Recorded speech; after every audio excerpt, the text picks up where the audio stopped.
कहानी महाभारत और भागवत गीता की है। कई लोक कथाओं में भी इस कहानी का जिक्र मिलता है। एक कौवे की गरुड़ से दोस्ती हो गई। दोनों काफी समय साथ गुजारते थे। उनमें मित्रता इतनी गहरी हो गई थी कि आपस में कभी कोई बात नहीं छिपाते थे। एक दिन दोनों एक नदी के किनारे पेड़ पर बैठे बात कर रहे थे, तभी एक यमदूत उधर से गुजरा। वो कौवे को देखकर मुस्कुराया। गरुड़ और कौवे ने उस यमदूत को अनदेखा किया और अपनी बातों में लग गए। लेकिन अगले दिन फिर वही हुआ। दोनों बातें कर रहे थे, तभी वो ही यमदूत फिर उधर से गुजरा। वो फिर कौवे को देखकर मुस्कुराया। इस बार कौवे को कुछ शंका हुई।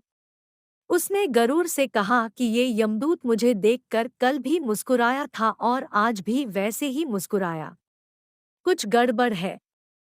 हो सकता है मेरी मृत्यु आने वाली है। गरुड़ ने उसे समझाया कि ऐसा कुछ नहीं है।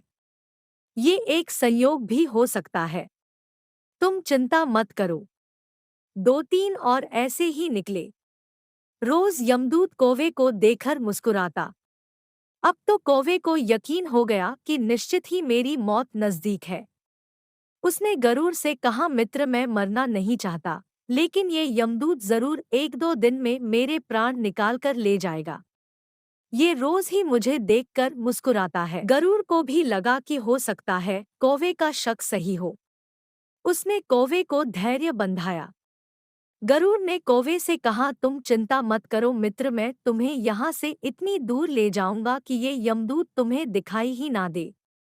गरुड़ ने कौवे को अपनी पीठ पर बैठाया और उस जंगल से हजारों किलोमीटर दूर कैलाश पर्वत पर ले गया। दोनों को अब ये डर नहीं रहा कि यहाँ कोई उन्हें परेशान कर सकता है। लेकिन वे जैसे ही कैलाश पर्वत पर पहुंचकर एक गुफा तक पहुंचे, वहां वो यमदूत पहले से ही मौजूद था। उसने कौवे को देखते ही उस पर पाश फेंककर उसके प्राण निकाल लिए। गरुड़ देखता रह गया। उसने यमदूत से पूछा, तुमने इसे मारा क्यों? यमदूत ने कहा कि इसकी मौत इसी समय लिखी थी, इसलिए इसके प्राण निकाल लिए। गरुड़ ने फिर पूछा, तो फिर तुम इसे देखकर उस जंगल में मुस्कुराते क्यों थे? इसे मारना ही था तो वहीं मार देते।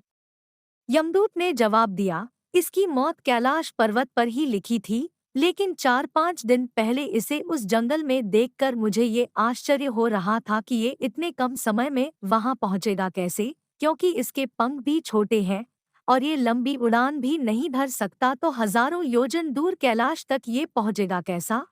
यही सोचकर मैं रोज मुस्कुराकर गुजर जाया करता था। लेकिन भाग्य देखो, तुम इसके परम मित्र ही इसे यहाँ तक इतने कम समय में ले आए।